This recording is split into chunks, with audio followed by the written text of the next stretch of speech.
I want to do this project because homosexuality in the African American community has always been a controversial issue, but the male population has taken the brunt of the abuse. I got something for all these homosexuals just walking around here with your pocketbooks, with your tight pants and your bow tie, and you're walking like a girl. You need deliverance. Even though I represent a vast portion of our community, I am guilty of playing the role of the visualization of what a black gay man is. There has yet been an opportunity for black gay men to be shown in their full greatness. We are more than just image makers, BFFs, and characters for comic relief. So take a journey with me, but make sure you keep an open mind, because you're gonna listen to some stories from some men that don't fit the stereotype of being gay like me. I guess the experiences are different for everyone. So how old were you guys when you first noticed there may be a difference in your attractions? I can remember. You're ready to answer that? Yeah, You're ready. I remember like age 4 or 5. I remember being like in kindergarten and being attracted to one particular person in general, and in that time wanting to sleep next to that person. And so It was fast at a young age. Well, this is a whole nother You know what? I can't pinpoint it to a specific age, but I knew that something was different in my, when I was in my late or early teens. I knew that something was different. Whereas the other guys were, gravitating toward females, that wasn't really something that I was really totally interested in. Not that I really was interested in guys at the time, but I just wasn't as gung-ho for women as they were. So I knew something was different about me. I just didn't know what it was. I really started to kind of have those feelings at like 14, 15, just like looking at, guys completely different. And it was just a weird feeling. So I just was like, didn't want to accept that. Thought it was just, maybe it could be puberty. I don't know what it was. But around 14, 15 is when I really started to kind of get that feeling. Older and began to develop feelings for individuals. I noticed that I had a fair attraction for men as opposed to ladies. And it was interesting because I was thinking that this can't be right because this is not what society says I should be doing. So at that young age, I suppressed that feeling and tried to do what was right. And I would have these little girlfriends. When we were younger, we thought we were in love with these girls, little girls. But so I would suppress the feeling and try to do what the other guys were doing, just to try not to get picked on or what have you. But it was really difficult. And as a young age, like I said in the documentary, kids can be really brutal. And so you get ridiculed for being one way or this way. So it's hard. So I can sympathize with the young generation nowadays who really want to keep their feelings suppressed because of the ridicule that you're going to get from the community. So. Yeah, I would probably share the same sentiments as him. When I was no. Right, a little earlier than that. No, yeah, it was about when I was 14, 15, that puberty age, because I had feelings for females, but then I also realized, hey, some of these are the same feelings I'm having for guys. Like I'm looking at girls like ooh, and I'm looking at guys like ooh too, which was a little confusing for me, and it was also, I guess, the part of not understanding.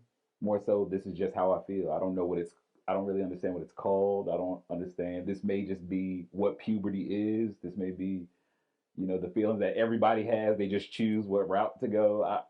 I didn't know at that point, but I knew around that age is when I started looking at both genders. Very interesting. How about you? Yeah, I was fast like Ryan. I'm very young. I was 6 easily. I mean, maybe even before then. But again, not to call it gay. Yeah, we saw that baby picture of you with your crop top on, so yeah. Yeah, I just always known. I've always known I was special. And then I think you mentioned like this idea of being attracted to both. So there's, socialization. Like I was also attracted to women. I had girlfriends all through high school. And so there was both that I was able to, see what it was like to experience on both sides. And so But yeah, I'm always like just from a very early age. Awesome. And I can't wait to watch the show because you guys are expressing and talking about things that a lot of people don't know, and you're doing it with laughter and enjoying it. And a lot of people will actually get where you guys are coming from. And oh, I'm sorry. I was just gonna say with what Ryan said also about how a lot of things like looking back at pictures and things like that, and being picked on when you were little, and those things don't equate to you necessarily being gay. But I've looked back at pictures of me and I've seen that I was always under my mom. And people used to always say, like, you're such a mama's boy. You were a mama's boy. Like, and even my brother and family members said when I did come out to them, like, oh, we knew that you were always up under your mother. You know what I mean? Like, ever since you were a kid, you were always. And so I think that speaks to something because people do associate those things. The crop top when he was a kid, or the high voice when he was a kid, you know what I mean? Or always around your mom, to being gay. Oh, that's very interesting. And now you said you've dated women before, and you as well. You have a child. It's interesting. Now, for you guys who have any of you ever dated a woman? Hell no. No, I have not. Not one bit, no. Well, well, that part is a part that a lot of the general public does not understand. How can you go from one thing, have a child, and Well, then you go got to to ask something them. else? Well, I don't know nothing about that. I know, right? So, how was that transition? Well, you know what? Interestingly, to be totally transparent, I was going to get married. Oh, yeah. Now, yeah. how did that work out? I was going to get married Okay. because I wanted to do what I felt society wanted me to do. But in hindsight, I would have been frustrated. She would have been frustrated. It just would have been a messed up situation. So I called the wedding off. The wedding had been planned and all this type of stuff. Oh, so my. I called the wedding off. It was the best thing I've ever done. I can believe it. But even though I decided to make that decision, it still was a struggle, just finding my own identity. I was afraid to tell my parents, afraid to tell my brothers. But my mom actually called me one day and said, you hadn't dated a woman in a while. Is there something going on? And so by my not answering her immediately, she said, I have my answer. And so, but what made it easier for me to accept was the fact that she said that I'm going to love you regardless. And then my brothers came on board. Even though it was difficult for them initially, because they were saying, oh, I wanted you to have kids, and all our kids play together. But eventually they began to accept me for who I am. And so right now they're my biggest support network. Is there really, I know your personal preference, but is there really a difference between the genders as far as dating is concerned? I don't see there's a big difference. I think dating is dating. Yes. Whether you're dating a female or whether you're dating a male, I think each individual wants to be loved. Each individual wants that attention, that one-on-one attention. So I don't see a big difference. The one thing I do realize is that when I was dating females, my heart wasn't truly in it. And there's probably a man right now dating a woman, but wholeheartedly, maybe not wholeheartedly, Right. but in his mind and in his heart, he may know. Right. What advice would you just tell him to break it off, or just how would somebody You know, navigate that? Right now I'm telling people just live your truth. Because once you decide to be who you are, then you're going to sleep better at night. You're not going to have those thoughts of what if. Just live your truth. I would have been so unhappy. Not that she wasn't a great person, but I would have been so unhappy. Just imagine if I married her and then these feelings weren't going to magically go away. You're right. I mean, so what if I want to step outside of the relationship and experience a situation with a guy? You would So be it just wrong. I would be wrong. You would be So wrong. in order to avoid that situation, I decided to just cut ties. I think that's very smart and brave of you. Very smart, because I don't want to say it's in self-imposed prison because it's very difficult to tell yourself these things, but there are a lot of people living in these facades, and I can imagine that it would be miserable. Right. It is. And, I know of several people who are doing just that. And it's difficult. And I have sympathy on them, but it's a choice that you make. This is true. So I mean, are you afraid of being ridiculed by the community, by your parents, by your friends? I mean, that's out there. That's something you have to deal with.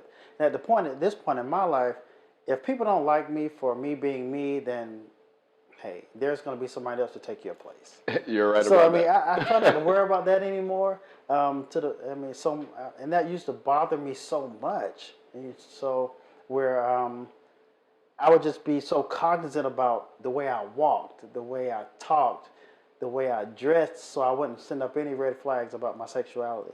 But now it's not like I'm out there wearing a dress or waving a flag. I'm just being Rondrick. I'm being Dr. Ron. I'm who I am. And I wake up every morning and I'm happy with who I am. And when people get to that point, when you're happy with who you are, you don't give a damn what other people think about you. And you've been around for quite some time. Awesome. Yeah, but not with no woman now. No. No. But I was going to talk about your awesome work ethic and professionalism.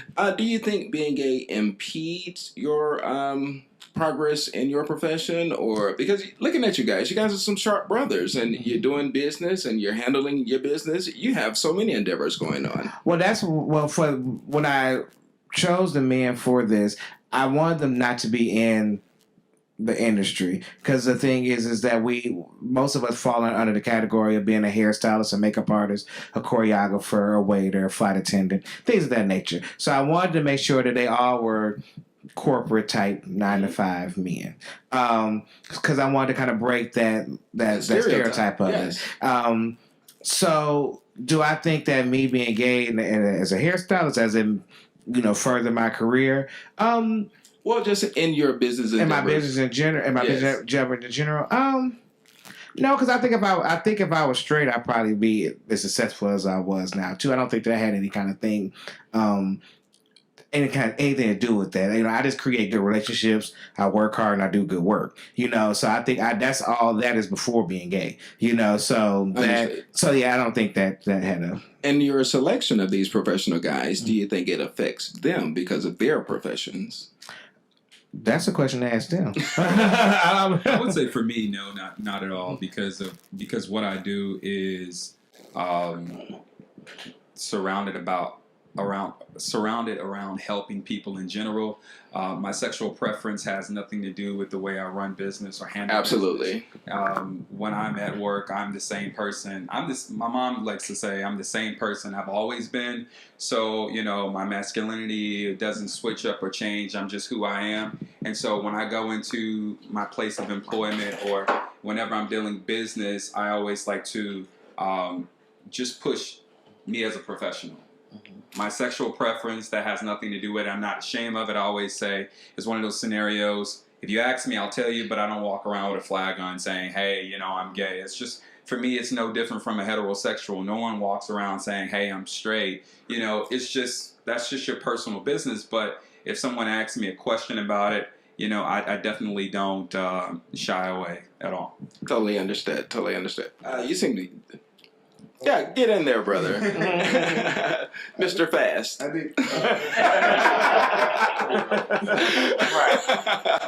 for me in my previous world in finance, I found it to be actually helpful.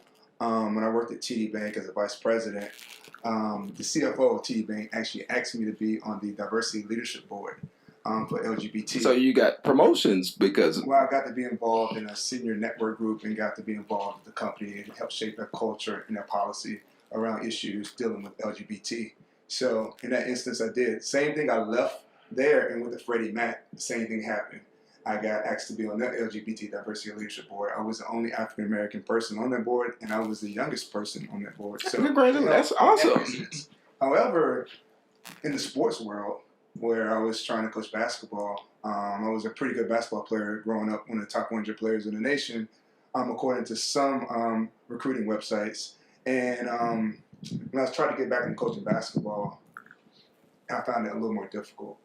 I had originally had several people approach me about coaching, and I was honest about my sexuality, and they found a reason to say no, or to say they had enough coaches once I told them. After coming to me, asking me to coach. Yeah, and so that was more difficult. So it just depends upon the industry. But I say, for myself personally, I want to be able to bring my whole self to any environment that I'm in. If I can't bring my whole self to that environment, then that's not the environment I need to be in. There's other places where I can help people out. All right, so coming out, can you explain for those who do not know exactly what it takes spiritually, emotionally, and professionally? It takes a person getting into a space where you are going to be numb to whatever ridicule that may come. I think what made it easier for me is that I had my family there. A lot of people don't have that, but if you have a good support network, then it's going to make it so much easier. Professionally, I don't think your skills as a professional are going to decrease because you live a certain way. That is true. Just because I go and eat some collard greens on Monday and eat some tofu on Wednesday, I'm no better, not much better. My skills aren't going to change. You're right. So me as a person, I'm not going to change. So what I tell people and what I hope the documentary is going to get across is that just be yourself. And actually, if you be yourself, society is going to follow along. I mean, I've gained so much support since I've decided to take this road. It's easy. It's easy now. Well, easier. I won't say easy. It's easier now. But I still get people who are surprised, like Bree. Hell, she was surprised. She was like, "Don't I know?" A lot of people don't know. When they see this, they're not going to know. They're going to be surprised. But I totally get it. And what do you guys, maybe you can answer this, Derek, as well. What do you do in the face of clear and blatant opposition for the mere fact of your sexual preference? I mean, the only thing you can do is kind of speak up on it. Yes. I think this show is going to help a lot in that regard. You can speak up on it. I think for me, I get more of it because of the way I dress. Then that's where I get my pushback at. It's like, we love you so much, but yeah, that doesn't work for this. Even though, like, I had a show on Oxygen, and we did 2 seasons, and when the show got canceled, I was like, well, I have a show idea that we can do for it. And they were like, well, yeah, though, that worked for this show. That don't really work for that show. So we don't, thanks, but no thanks. Or I've missed out on a corporate, it's hard for me to get corporate backing, or any kind of corporate sponsorship, because they're like, oh, well, we love your personality, but, I'm like, this is clothes. I mean, I do have flat shoes. I do have a suit. I can do that too. You know that, right? But the thing is, so that it gets, and I know we probably, all of us went through it. It gets to a time it's like, well, do I want to stand strong and fight for the people, or do you just compromise and do what you need to do so you can move on to the next thing? So those are the kind of things that you struggle with when it comes up when you're working in corporate or you're trying to grow in a field, any field. It's kind of like, what do you do? Like, do I stop wearing heels and stop wearing women's clothes to put on some suits? But do I really want to do that? Like, no. But will that help you go further in the industry? Now then, with black people, now you're a sellout, and now you ain't true to yourself. But then that's what you know what? At the end of the day, you never make nobody happy. Yes. Because, when they say they want you in suits, I put on a suit, they say, oh, you look like a man in a suit. Why you got a suit? I was like, well, that's what you told me to put on. Now you don't want me to put on that. Then I put on this, and they say, well, don't you do that? So you never make anybody happy. So the best advice you can do is just live your life to whatever make you happy and figure it out as you keep going, as it goes. If you picture what a gay lifestyle is based on what you see on television, you'll totally get confused. You totally have the wrong idea. So by myself and my cast members sharing our stories, let someone see that, okay, he's like me. Well, I've been through the same situation he's going through, so I didn't even know he existed. So it's just to help someone. So there's young guys out there who are probably threatening suicide or thinking about suicide we touched on that, or running away from home and all kind of things, bad things, and thinking their life is over. Like, there was something in the news where a father couldn't stomach the fact that his son was gay, and he shot the guy or something like that. But people need to see that we are out here and we're in the same situation that they're in, and we're still successful. We're still doing our things, and we're not wearing high heels, and we're not wearing eyelashes and all that stuff. There's nothing wrong with that, but everybody's not doing that. Absolutely. And it looks like you guys have a great thing going here, and I see some great things in the future for the show. What direction or what are your plans for the future of the show? Well, my thing is to get it to the masses, because I want people to be able to see, be able to.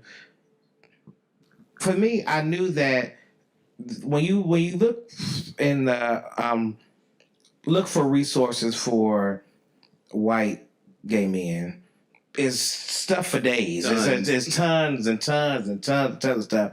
Then if you do something about a black gay man, it's nothing. And then when it is something there, it's over sexualized. They feel like all we just have sex all day and go to the club and do drugs. So it's nothing there that's positive in any kind of positive way to say, hey, this is what we are. We are productive people in the community. We have jobs. We do things. So that's what I want it to be. So, like I said, once I get my real final edit, it will be up on the website for at least for this part of it. But it was supposed to be a one-off. It was supposed to be Gay Like Me, and it's supposed to be these men. But now it's turned into a docu-series now, where Gay Like Me is the main title. And then we have subtitles on it. So the next one we're working on is Gay Like Me, My Child is Gay, where we talk to parents. To parents about their experience of dealing with a child that came out, how they cope, because once again, that's not a resource for other parents to have anybody. They don't talk to nobody. They don't want nobody to know that their child is gay, so they don't talk about it to nobody at all. So we want to be able to I want to be able to just kind of open up just resources for people and help them kind of work through whatever emotions and feelings they have about having a gay individual in their family. Awesome. What I like about the docu-series is the fact that we all have different stories, and some of us have stories that are more harsh than others, but I think that it brings diversity in looking at how to handle situations as it relates to your child, for example, being gay or showing signs of being gay, and it gives a sense of hope. For example, my story wasn't that I had a family that was, didn't accept it.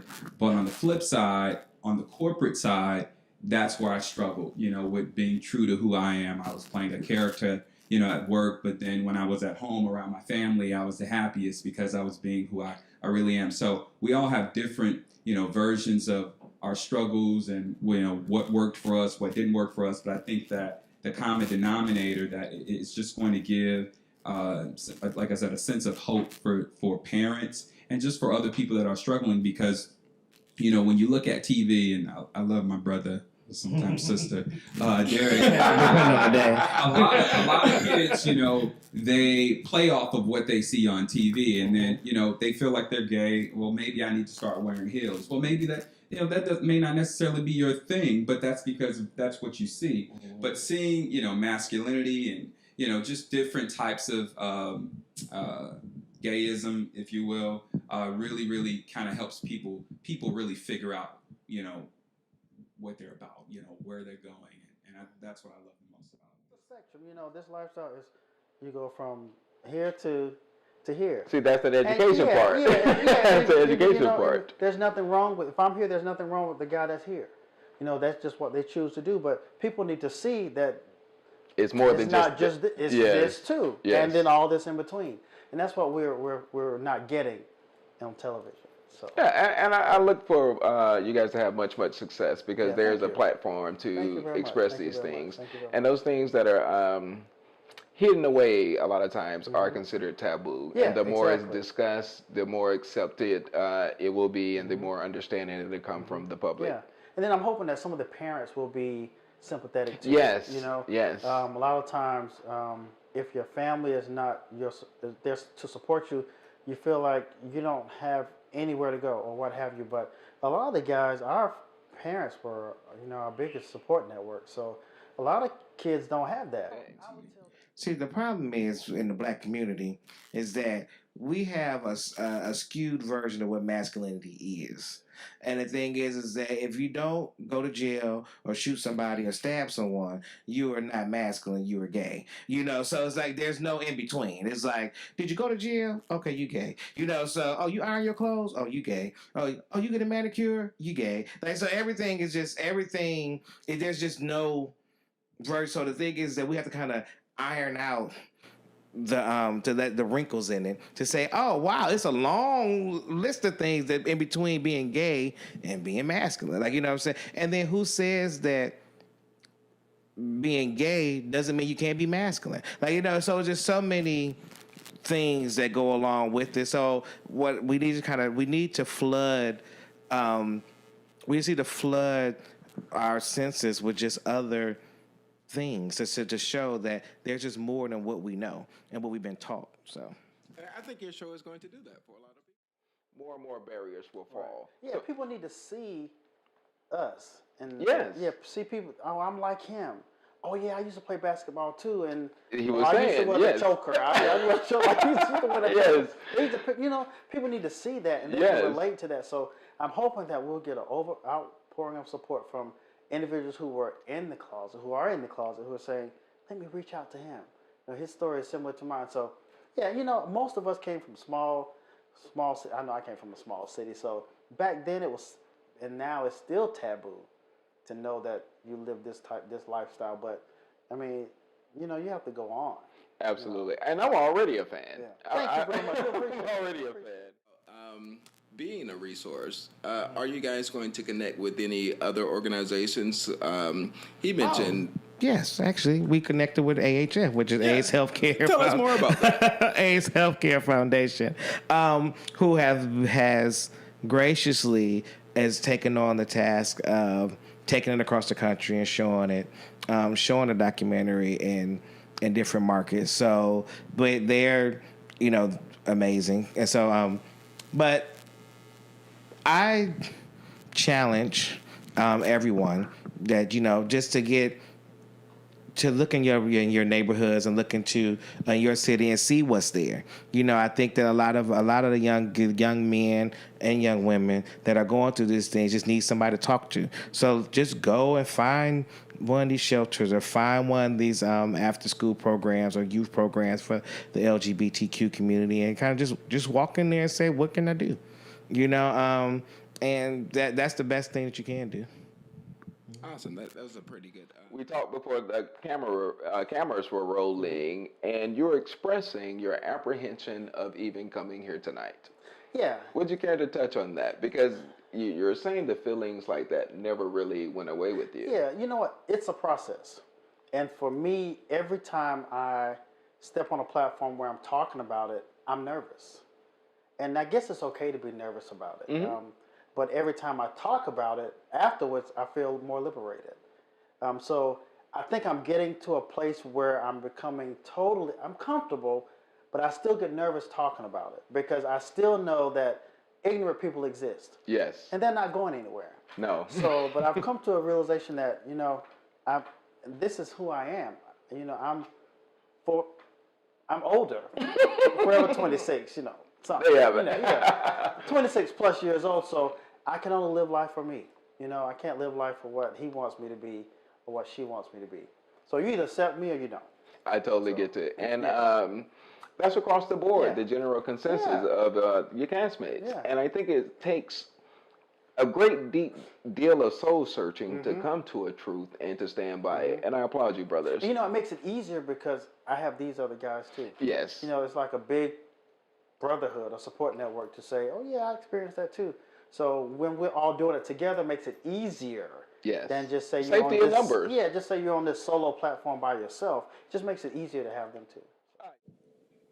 Being black and gay is levels to fixing stuff. Okay. 'Cause see, what the thing is that what we is at the beginning we're black.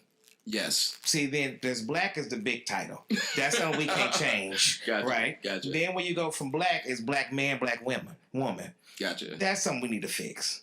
Then we drop down, it's other brackets. Being black and gay is like the fifth bracket down. So the thing is, until being black gets fixed, then being a black man gets fixed, then being a black man and all the other things go around there.